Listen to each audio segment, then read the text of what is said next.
half and I flipped it in a double.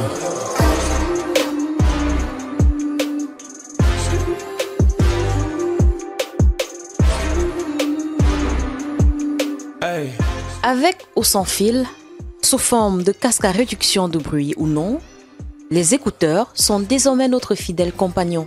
Quand je suis un peu dans des soucis et tout, j'ai besoin de me déstresser, me changer les idées en fait. Je mets la musique à un certain niveau pour me sentir plus à l'aise.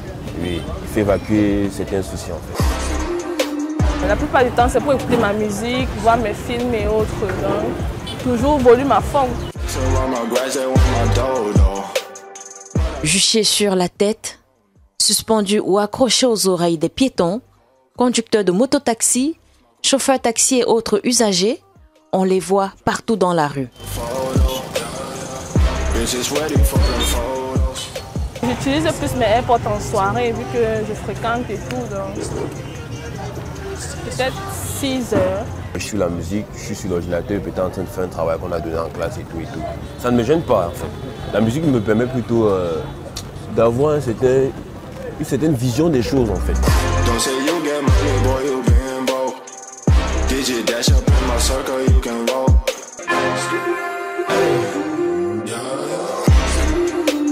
15 000 francs CFA d'investissement ou 40 à 60 pièces d'écouteurs à raison de 250 francs CFA la pièce en moyenne. Revendu à 500 francs CFA voire plus, c'est au minimum 100% de bénéfices garantis. Si tu achètes par exemple 20 écouteurs, ou bien disons 50 écouteurs, tu peux supposer qu'à la fin du mois tu auras vendu même 30. Maintenant sur les 30 là tu auras pratiquement plus de la moitié de ce que tu as investi.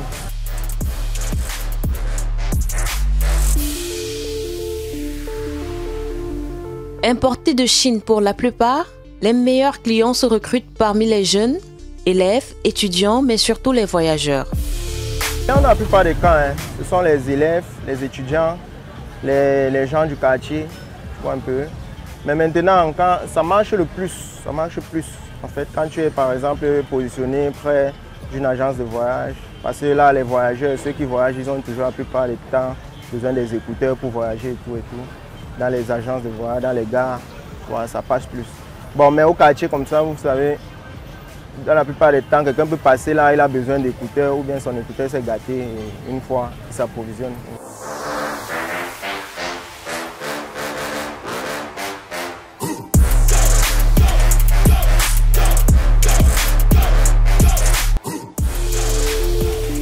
Ce gadget est à la fois indispensable, mais mal utilisé, il peut être un tueur silencieux.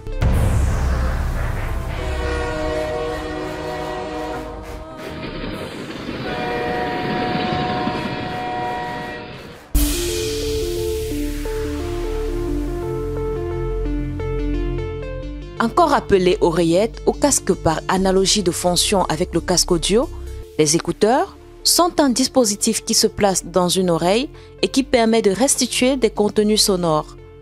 Il transforme des signaux électriques en sons perceptibles par l'oreille. Lorsque l'intensité est au-dessus de 80 décibels, cette intensité devient nocive pour l'oreille et va entraîner des dégâts avec une surdité qui est généralement de perception.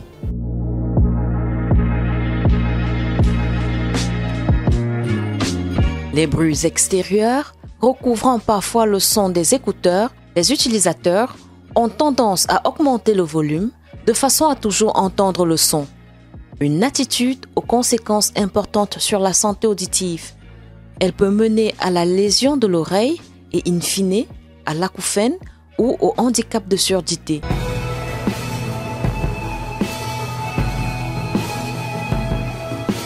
Au cours d'une consultation médicale, seul l'interrogatoire permet aux spécialistes d'identifier une anomalie liée à l'usage des écouteurs.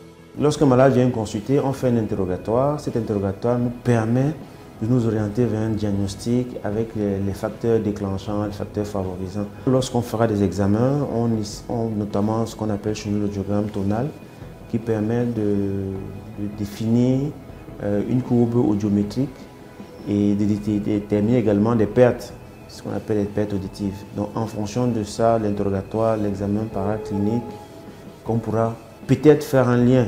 On peut ainsi détecter une surdité à différents grades. On a les surdités légères qui varient entre 20 et 40 décibels au niveau de notre courbe de l'audiogramme tonal. On a les surdités moyennes qui varient entre 40 et 60 décibels. On a les surdités sévères qui varient entre 60 et 80 décibels. Et on a ce qu'on appelle les surdités profondes ou cophoses lorsqu'on est au-delà de 80, voire 100, au-delà de 100 décibels. Voilà. Donc voilà un peu comment on caractérise les différentes surdités. Donc en fonction de l'examen qui est réalisé, on peut déjà déterminer à quel niveau de surdité est exposé le patient.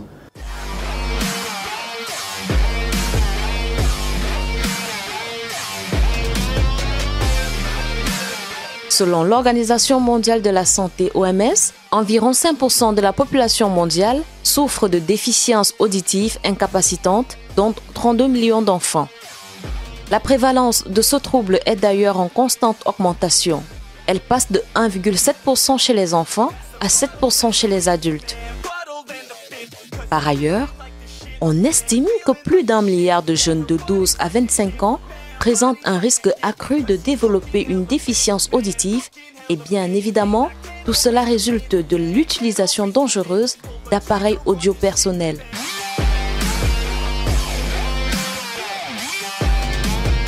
Ces dernières années, l'utilisation des écouteurs a augmenté de façon exponentielle. Le fait de devoir souvent rester à la maison, du fait du coronavirus, a conduit à leur utilisation même à des moments où il n'était pas nécessaire auparavant, comme pour des réunions professionnelles.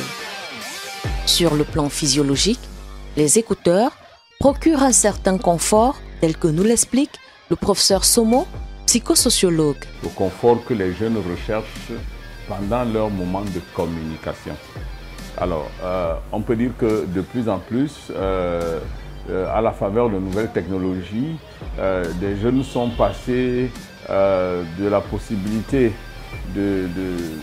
d'écouter sans avoir le téléphone à l'oreille à d'autres nouvelles possibilités qui sont multiples. Alors, donc les écouteurs aux oreilles font partie de ces phénomènes qui en réalité tiennent beaucoup plus du confort que les jeunes recherchent. Un autre avantage, et pas des moindres, la possibilité de communiquer tout en vaquant librement à d'autres occupations. Les écouteurs, c'est pour ce qu'on appelle la main libre, c'est-à-dire être capable de parler au téléphone et aux oreilles et en même temps de faire autre chose. Voilà initialement à quoi cela devrait servir. Bon, maintenant, comme ça sert effectivement à cela, on peut dire que c'est un avantage réel que ces écouteurs ont pour les jeunes qui peuvent discuter, qui peuvent poser un autre acte tout en...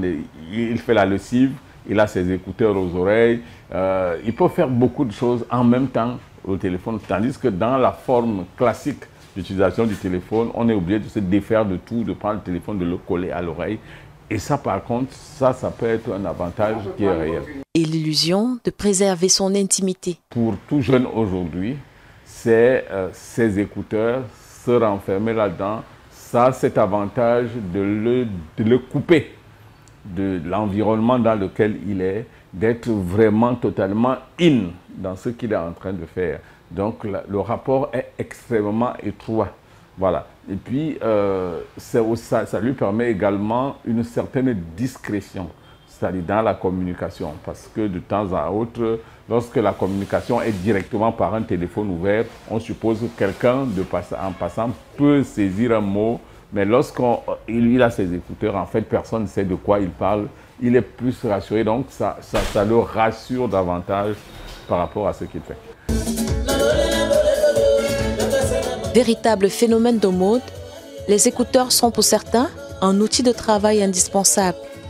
Technicien de son, Stéphane est aussi disc jockey.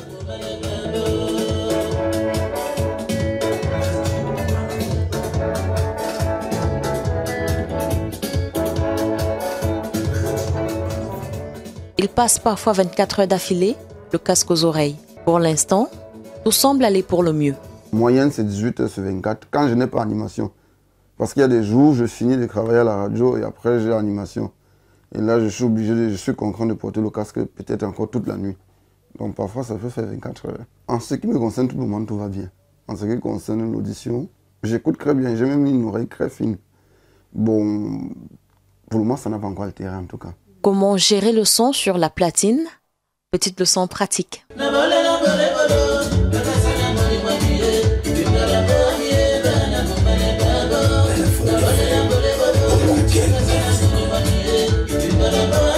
Le volume de casque, lui, il est ici. Si là, par exemple, il est à 0, parce que sur les platines, justement, c'est indiqué moins l'infini, plus l'infini. Au fur et à mesure que vous levez, ça augmente le volume dans vos oreilles. Sauf qu'en principe, on est débordé par midi.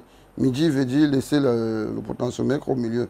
Une fois que vous avez trop débordé midi, vous avez la saturation dans les oreilles. Donc, du coup, le casque ne donne plus un bon son. Le son est saturé, vous avez l'impression que ça crie dans vos oreilles. Rassurez-vous, si vous congélez vos oreilles, hyper mal à la tête après. Hyper mal. Donc le mieux, c'est souvent de laisser à 11 heures par là. Seulement, la réalité sur le terrain peut être bien différente. Je peux utiliser un volume de casque réduit ou je peux utiliser un volume de casque haut selon la disposition de mon retour. C'est-à-dire, si mon retour est proche de moi et qu'il est fort, il n'a pas été séparé sur les amplis. Là, je peux utiliser le casque avec un volume fort. Mais s'il était séparé sur les amplis, même s'il est proche de moi, je peux le réduire sur l'ampli et baisser aussi le casque. Mais lorsque vous avez un retour qui est agressif, vous êtes obligé d'augmenter le volume du casque pour avoir le retour du casque pour pouvoir faire le mixage. Après 13 années de mixage, l'oreille a fini par s'habituer, peu importe les décibels. Et quand je finis de mixer, je dépose le casque et que je sors. Moi, je n'ai pas de différence en fait. Je suis normal. Moi, je ne vois pas. C'est pas comme si je vais parler fort parce que. Non. Pour moi, tout est normal en fait. C'est l'habitude.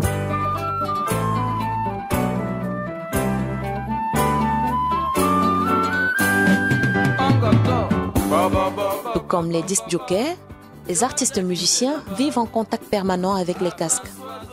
Petit détour au studio Makassi cet après-midi. Toto Guillaume, l'un des monuments vivants du Makossa, est de passage lui aussi. Entre les casques et lui, ça ne rime pas du tout. Très intuitivement, précocement, j'avais envie d'avoir une audition juste de la vie, de la réalité. Et en tant qu'artiste, entendre les fréquences, j'avais compris qu'à chaque fois que je mettais des casques, non seulement je trouvais que les casques étaient sales, parce que tu ne sais pas qui est passé avant, tu mets ça dans tes oreilles, tu sens des énergies qui ne sont pas les tiennes. Et rapidement, j'avais demandé à les techniciens, les arrangeurs, de me laisser faire comme bon me semble. Très rarement, j'ai subi ça dans des grands studios comme quand on faisait les enregistrements avec Echo Roosevelt. Eric Ciotta, qui était l'arrangeur qui dirigeait. J'ai joué le jeu, mais on me demandait de me foutre la paix. Pour avoir la note juste, il a sa recette à lui. J'avais trouvé la méthode qui consistait, au lieu de rester avec tout le monde, je m'enfermais dans la cabine, comme c'est le cas ici, je suis dans la cabine. On me donne un long jack pour que moi je vive l'ambiance à travers les haut-parleurs de la cabine. Tout le monde est de l'autre côté, le bruit que l'on faisait, moi je suis dans la cabine, donc je n'ai pas de casque.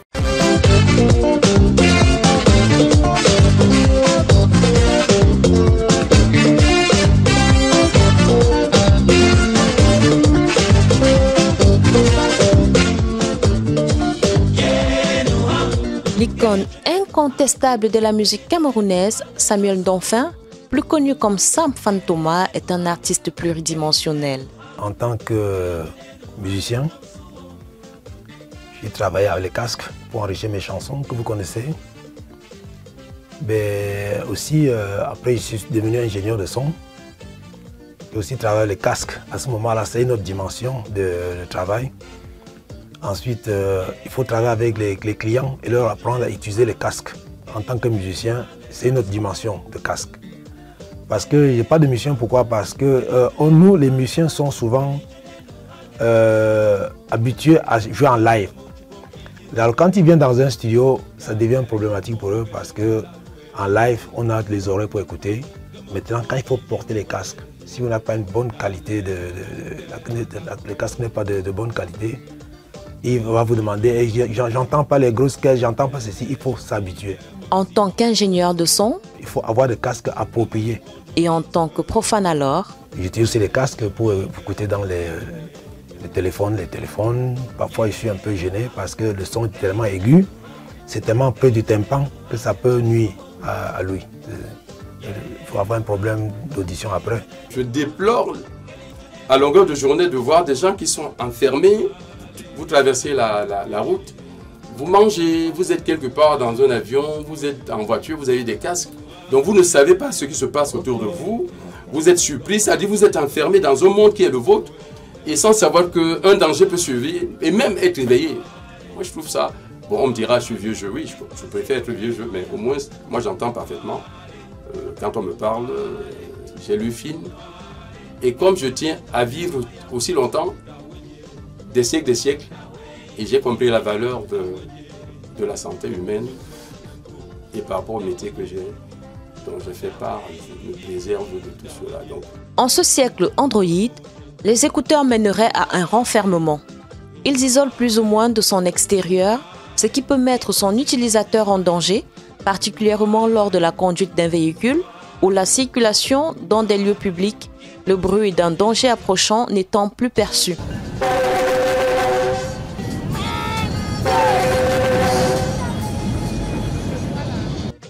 Dans certains pays, notamment en France et en Espagne, le port des oreillettes est interdit pour les cyclistes. En Allemagne, il est autorisé, mais le conducteur doit s'assurer que les bruits des oreillettes ne couvrent pas l'environnement sonore, sous peine de perdre le bénéfice de son assurance. Au Cameroun, la loi ne dispose d'aucune instruction concernant l'usage des oreillettes. En attendant que les dispositions soient prises à cet effet, il est important de garder l'écoute.